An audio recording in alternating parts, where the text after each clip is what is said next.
Ambassador Perkins earned a bachelor's degree from the University of Maryland and his master's and doctorate, excuse me, from the University of Southern California. He began his government service in 1962 and now holds the rank of career minister in the Foreign Service. In 1989, Ambassador Perkins was appointed Director General of the Foreign Service and Director of State Department Personnel. In that position, he was the architect of substantive changes aimed at improving the civil service as well as the Foreign Service personnel systems. One of the ambassador's highest priorities was to prepare the Foreign Service for the challenges of the 21st century, the foremost challenge perhaps being the achievement of a more diverse and representative corps of professional diplomats. He was responsible for staffing the new embassies in the former Soviet republics and for ensuring the continued functioning of posts in such hotspots as Haiti and Yugoslavia. In May of this year, Ambassador Perkins was appointed by President Bush to serve as the United States Permanent Representative to the United Nations. This at a time when that organization is taking on an increasingly important role in the wake of the Cold War. We're at a point where I think it's important that I address a few remarks under the sort of general topic of the United States as a global citizen. We're coming up on the year 2000, second millennium of Christianity, and we're faced with some challenges.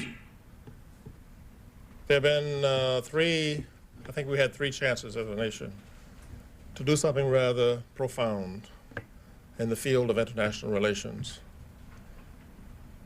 and to cooperate with other nations. The first chance was the League of Nations. Some say it failed. I think that can be taken in degrees. The other was the advent of an international organization following the end of World War II, which we hoped would satisfy the needs of nations to talk to each other, even under circumstances which prevented that from happening. The Cold War interrupted that. And now we're at a point where we have a chance, in my judgment, to establish a global community, perhaps through the United Nations. This is the third chance, maybe the last, who knows? One hopes it isn't. As I prepared for today's remarks, I did a lot of reading from books, 4 or 5 that I keep by the bedside. One of those books had a quote in it.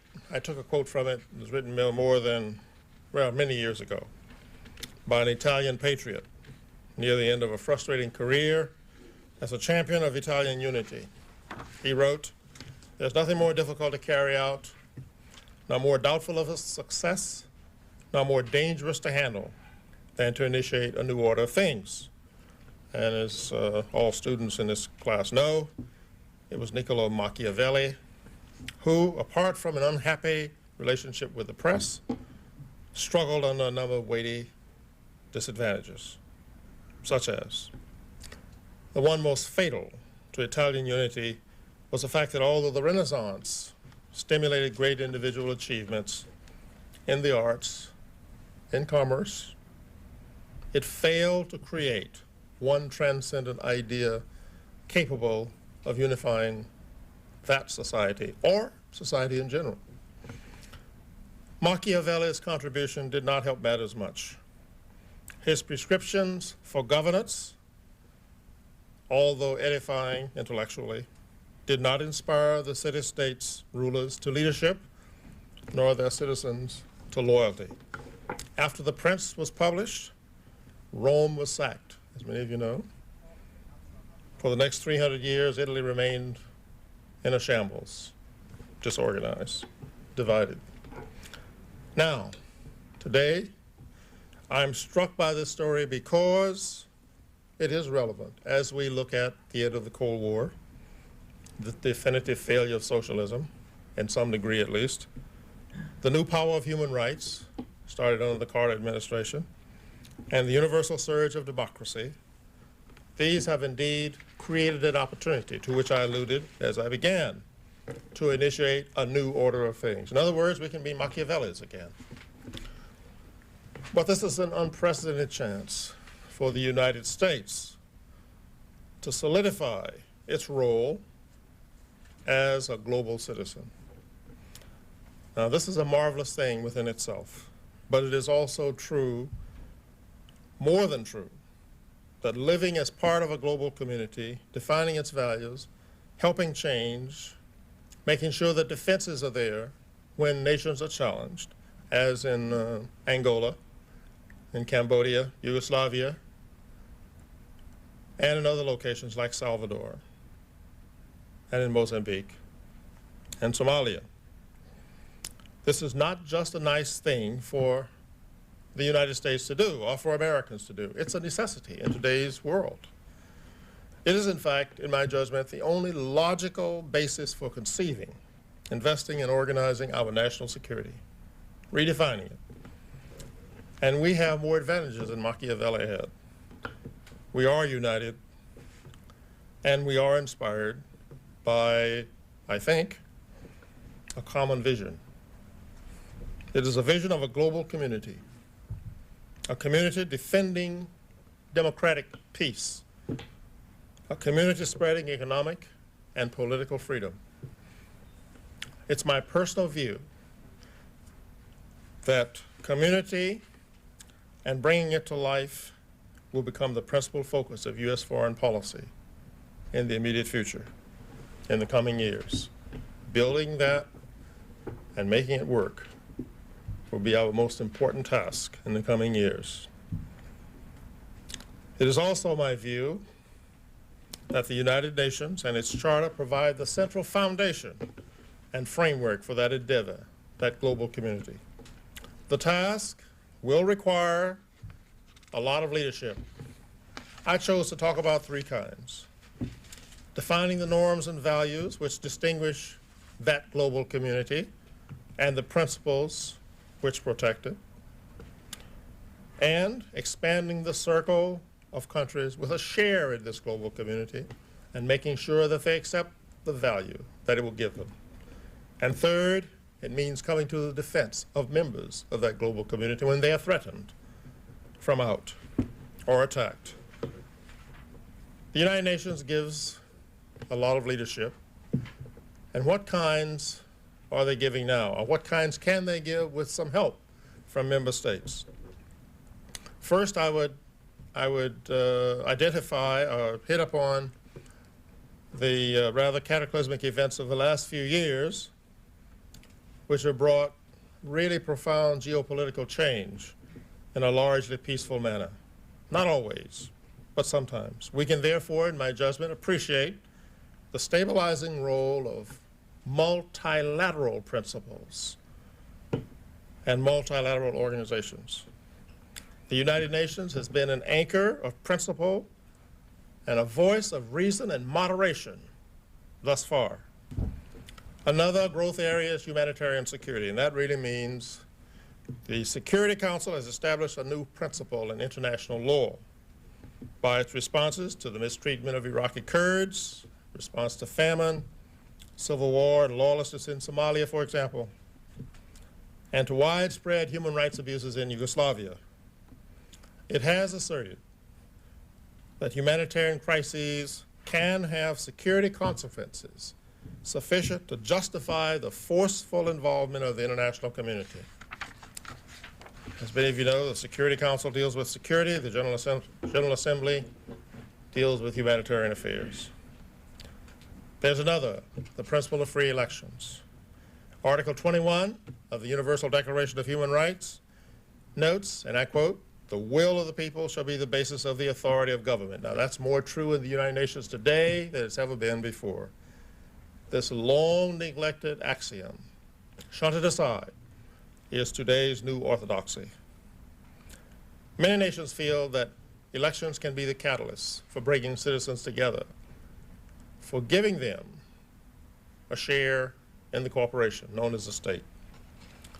The next is not an enforceable norm, but the spread of healthy free market economies is certainly a precondition for the kind of global community that I'm talking about now. Quite clearly, I don't think any global community can prosper or ultimately survive if the benefits of economic development are confined to a minority of the population. Free market strategists repeatedly prove they can overcome barriers to development that statist regimes cannot. This gives the UN's economic and development organs and member states, as their overseers, the job of helping fledgling market economies meet the challenge of democracies and make them flourish. A similar precondition, in my judgment, is the need to pursue economic development in a manner environmentally sustainable. This is embodied in Agenda 21, adopted last summer at Rio. This agenda imposes moral obligations on the economic decisions we will take and the paths we're going to follow hereafter. They must be followed by developed and developing nations alike. For once, there's no escaping that we're all in the same boat together. The UN has a role in defining values, but there's also the need to go to the real world and give that some credibility and meaning. The UN's normative role in the rights of people is extraordinary.